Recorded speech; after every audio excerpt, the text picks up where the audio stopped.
Hello, my name's Anna and I'm from Solarfix. In this video, I'm going to teach you how to set a scheduled charge on your batteries using your SolisCloud app. All you'll need is your mobile phone. So first of all, you're going to click on the SolisCloud app.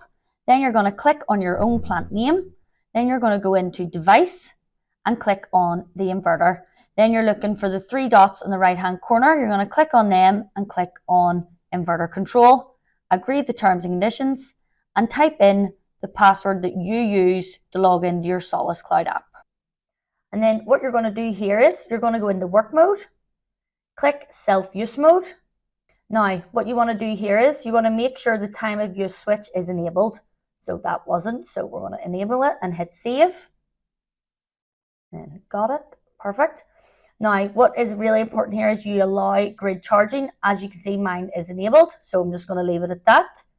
As you can see charge and discharge times. You want to click on that and pop in your times.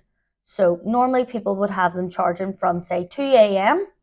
right through until 8 a.m. So I'm just going to hit save.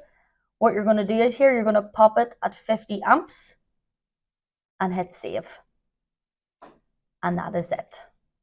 That will then charge your batteries from 2 a.m. to 8 a.m. Please never set any discharge times as your battery will naturally discharge with the house load. Thank you.